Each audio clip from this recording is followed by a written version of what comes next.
Tomb Raider 2013 was the gritty reboot of our favourite backflipping, dual-wielding, T-Rex killing heroine. And as of the making of this video, it's available to play right now as part of the PlayStation Plus Extra Games catalogue. We're taking a look on PlayStation 5. This review will be story spoiler free. We'll be covering what the story does well and not so well, but won't be spoiling any specific events. We'll also only be covering the single player in this video, because multiplayer is totally dead. I can't review something I didn't play. Also, this is a subscriber requested review, so if there's a Game Pass or PlayStation Plus game you'd like us to make a video on, comment below and let us know, and subscribe so you don't miss it. Finally, before we hop in, a bit of context on where I stand with the Tomb Raider series as a whole. I played Tomb Raider 2013 back in 2013, and actually 100%ed it. However, it remains the sole Tomb Raider game I've played, so I'm pretty new to the whole thing, but I obviously know about the series from reputation. And with that, we're boarding the Endurance, and letting you know if Tomb Raider 2013 is worth your time 10 years later.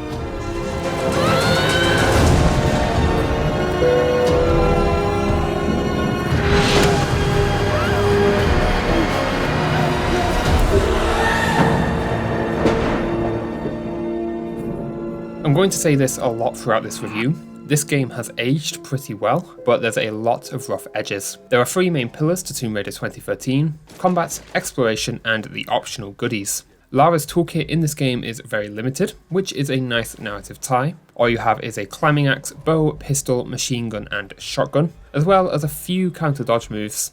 There's no fat here. Axe is for exploration and melee, pistol is your accuracy weapon, weak to the body, but one shot to the head. Machine gun is your crowd control, and the shotgun is the close range powerhouse.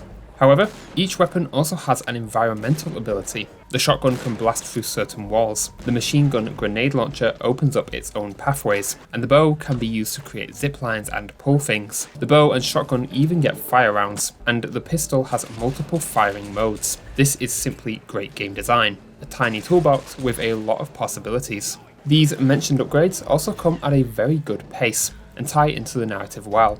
Some upgrades, like the rope arrows and grenade launcher, come as Lara finds the materials, which enforces the survivor narrative, and your more standard upgrades come from collecting salvage to use at camps. This is a great combat to exploration tie, as it encourages you to search out secrets to find salvage and weapon upgrade parts. Combat feels pretty good for the most part.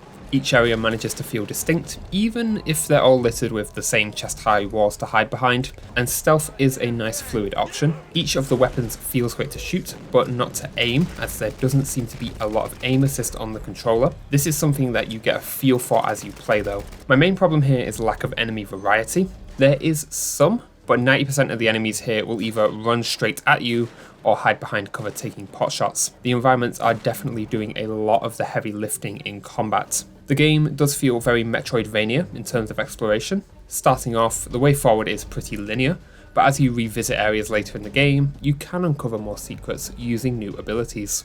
A lot of these secrets are collectibles, so your mileage with these will vary. There are lots of documents to find, which will give you some more insight to the island, or GPS caches, which just give you XP. I did like the relics, because when you find them, Lara will talk about them, and you can inspect them to have Lara talk about any secret markings or things she notices. It's a cool extra that just reinforces her character. My only optional gripe is the tombs. The game is called Tomb Raider, and all of the raidable tombs are optional. To top it off, they're also not very good. Each is a simple one-room puzzle with less depth than a Breath of the Wild shrine. Honestly, most of the puzzles in the game aren't that great, and feel more like a linear sequence of events rather than something I have to use my brain to figure out. I can feel myself veering off into negativity, and that makes the perfect moment to talk about the quick-time events and some of the set pieces. Tomb Raider 2013 is adorned with quick-time events. You get them when you stealth kill enemies before getting the axe upgrade. You get them in all of the scripted fights and a handful of the scripted set pieces, and they are just always awful.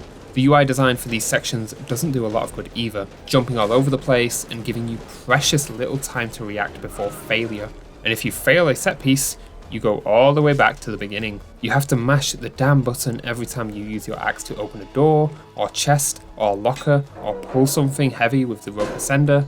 It simply feels like busy work. The set pieces themselves fall into two halves. There are the good combat focused ones, where you'll be running around and fighting enemies in a shifting environment, maybe even some climbing gets thrown in. And then there are the bad ones, where you're thrust down a quick linear gauntlet and simply have to move out of the way. These are just clunky, and in some, seeing what is going on is impossible due to the camera shake. Like, seriously, what is even happening here? And with that, we're at the absolute worst thing about Tomb Raider 2013. The camera shake. We're going to talk about this more in depth in the art direction section, but the effect it has on gameplay is massive. Tomb Raider 2013, for all its good game design and interesting scenarios, is massively uncomfortable to play, and that cannot be understated enough. Tomb Raider 2013 is a well-designed game with a solid toolbox. Sure, it does make a few mistakes with QuickTime events and lacking enemy variety, but design-wise, it's a solid 4 out of 5. Unfortunately, Crystal Dynamics made an absolutely terrible art direction choice that affects the entire game. I was getting motion sick whilst playing and had to take regular breaks just to make the experience bearable. And for that, the final score is dropping to a 3 out of 5. This is not a bad game, but it is an uncomfortable one.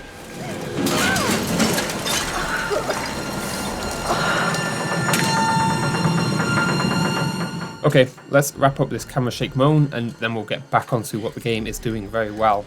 On paper, the camera shake is a fantastic art direction idea. Lara is uncomfortable and scared, and you want the player to feel those same emotions so that they can relate to Lara, so you use the camera shake. It also helps with the setting and realism, as the only cameras you'd bring to Yamatai would be handheld.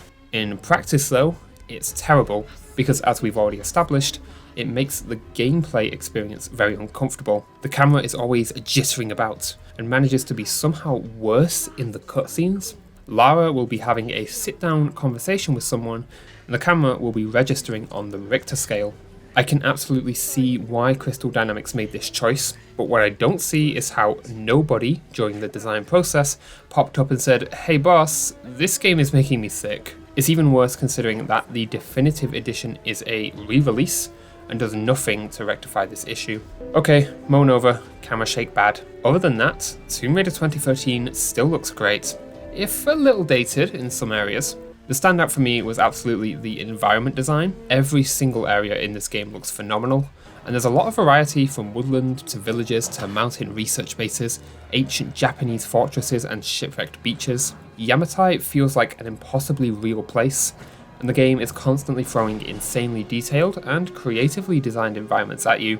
It's a feast for the eyes. My only environmental design gripe is that everything climbable is painted white. The exploration is pretty limited and it uses hub areas to make up its map. I really don't need my handheld this much, but it's not a major issue. Character design is very good.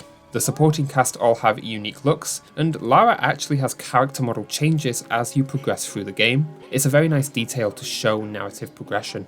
Unfortunately, character animations are pretty dated. Everyone looks like they're wearing rubber masks, and it does a lot to take the wind out of the sails in emotional moments. I will give special mention to the death animations though. These are absolutely gruesome, and it's awesome. Smaller models look good. I like that you can rotate weapon models as you upgrade them, and looking at relic details is a fun addition. There was a lot of care taken to make this realistic art style age well, and a lot of that comes down to the lighting in my opinion. The game utilises darkness and extreme light well. There's lots of fire and sunlight and additional effects, and it does a lot to hide the rougher character animations and make for an immersive experience. Usually, this art style ages horribly, but Crystal Dynamics did a good job. The soundtrack is also pretty good, with a great main theme motif. It's not going to blow your socks off, but it does add to the gameplay and narrative well. Sound design is similarly very well done. Each of the weapons in the game sounds great, explosions are deafening, as are the screams of your enemies. Wind howls, ships creak under new weight, and Yamatai manages to sound just as good as it looks. Sound mixing is unfortunately pretty bad. Everyone speaks so quietly in this game, and it can make things hard to hear over gunshots and explosions. Make sure to tweak your audio settings a little before hopping in. Menu UI design is nice and clear, with a bit of extra flair. It's simple, yet well done. In-game UI is very good. Survivor vision clearly highlights your next objective, and swapping weapons and firing modes is very intuitive. We're using the same D-pad system found in The Last of Us. Button prompts are unfortunately terrible, especially in QuickTime events. They are small, sometimes move, and overall just not entirely clear. With art direction, we're falling into a similar verdict as with gameplay. Tomb Raider 2013 still looks very good, but has had some aging issues and a few minor poor design choices. But that major camera shake issue brings 4 out of 5 art direction down to a 3 out of 5.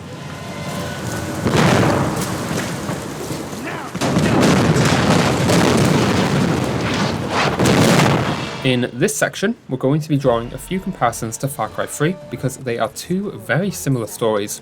As a reminder though, no spoilers for either game. Tomb Raider 2013 features a fresh-faced Lara Croft on her first unwilling adventure. The Endurance crew find themselves stranded on Yamatai Island and are unable to leave due to some mysterious storms. I like the premise. It combines grounded survival with supernatural elements and even manages to throw in some decent horror. Unfortunately, the execution of the narrative is very rough. Let's start with Lara. Her journey in this game is one from innocent university graduate to hardcore survivor, and I honestly think her development is handled pretty poorly. The narrative starts off well. Lara is scared and alone and doesn't know what to do, but the second she finally kills someone, it all falls apart. Naturally, she freaks out, has a little cry, and then goes on to murder hundreds of islanders without pausing for breath. An hour after freaking out, she's yelling that everyone better run because she's going to kill them all, and then an hour after that, she was back to whimpering in shock at killing people. The game also likes to beat Lara up a lot, and it gets a little silly towards the end. Just abusing your main character does not equal good character growth. Sure, Lara always gets back up, and that could be seen as strong, but there is one moment in the game that shows Lara's growth without resorting to smashing her face in beforehand, and I really wish that the rest of the game took notes. The radio tower is the peak of the game's narrative. It's a great moment where Lara has to make a really scary choice and conquers the challenge.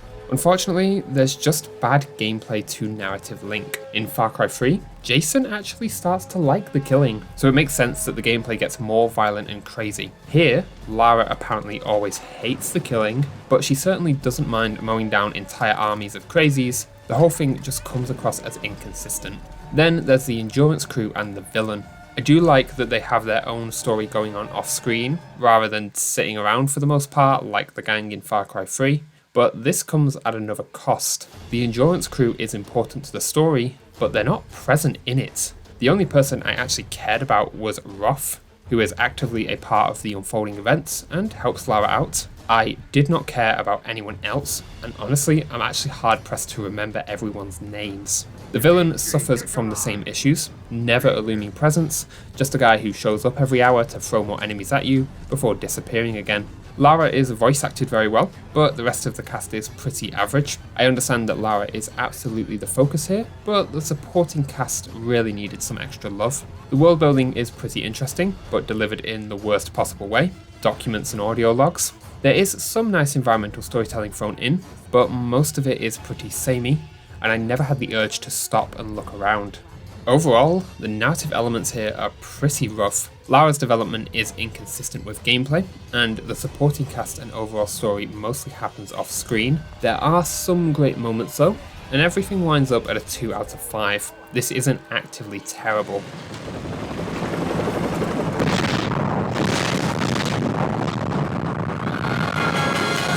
Tomb Raider 2013 is a complete content package with one exception, but does have a lot of missing settings and was a bit of a technical mess. Content-wise, you're getting a full single-player story with plenty to explore, kill and collect. The single-player feels complete, nothing was shaved off. Unfortunately, an entire component of the game, the multiplayer, is completely dead. You simply won't be able to play this because there are no lobbies. There is a lot of cool extra content though, concept art, character models and even a comic book. These goodies are fun and give collectible hunting some purpose. You also get free save slots. Settings-wise, there are some good tweaks, but a lot missing. You can choose between 3 difficulty settings and adjust aim sensitivity using a slider. X and Y axis can be inverted separately. Vibration can be toggled and controls viewed. There are no options to adjust any of the controls. You must take Tomb Raider 2013 as it comes. Voice commands can be enabled, which is a cool gimmick, but I ended up turning them off. In the same vein, motion controls can be enabled, but this only affects limited sections of the game. There is a brightness slider, and in-game HUD size can be adjusted. Major language options are present, and subtitles can be enabled, but have no further settings. This is fine, however, as the base subtitles are large, readable, and have a background. There are audio sliders for SFX and dialogue together, music and voice-over volume. You can also enable or disable the controller speaker. I ended up disabling it. This is an okay array of settings with some gimmicks, but there is still some stuff missing. There's no motion blur options, nor aim assist, audio options are limited, and you can't configure controls. And most importantly, no options to do anything about that camera shake. The game is also a bit rough around the technical edges. Cutscenes take a moment to get going sometimes, Lara's hair has a mind of its own, and this happened. I don't know what this is, but it happened. I also had my first ever game crash on PS5. Overall, the actual content is good. Crystal Dynamics have crafted a full experience and added a few extra goodies on top, but that experience is a little rough around the edges and is in major need of some additional settings. There's also an entire chunk of the game that is inaccessible and likely will stay that way forever. Overall, we're giving Tomb Raider 2013 a 2 out of 5 for its technical prowess.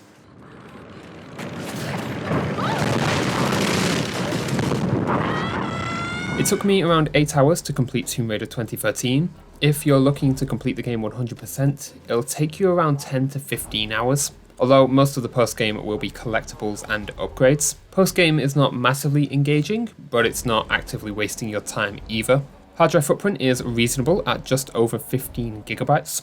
This will fit comfortably on most hard drives and isn't a long install if you have slow internet. The game, for the most part, is also pretty friendly with autosave and checkpoints. Dying never sets you back too far. The only exceptions are set pieces, which always send you right back to the start, and a few sections towards the end of the game. This isn't enough to knock a point off though, and the game never felt like it was actively wasting my time. Breaking the game up is also nice and easy. Camps make for great session checkpoints and are very frequent. You'll come across one every 15 to 20 minutes. It's very easy to break the game up to fit into whatever free time you have.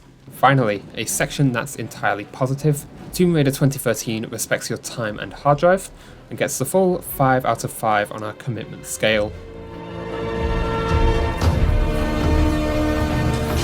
Tomb Raider 2013 is honestly a bit of a rough sell. I'd consider it just barely worth your time because whilst there is a pretty great gameplay experience to be had, there's a lot of issues, and everything is wrapped up in a pretty weak narrative. If you just want to shoot some dudes and get a little bit motion sick, then this is absolutely worth the 8 hours it's asking from you, but I found the experience to be a lot rougher than it felt in 2013, where I vividly remember the game being revered and even getting some Game of the Year nominations. Now, if you don't mind me, I'm going to go sit in the corner until everything stops shaking.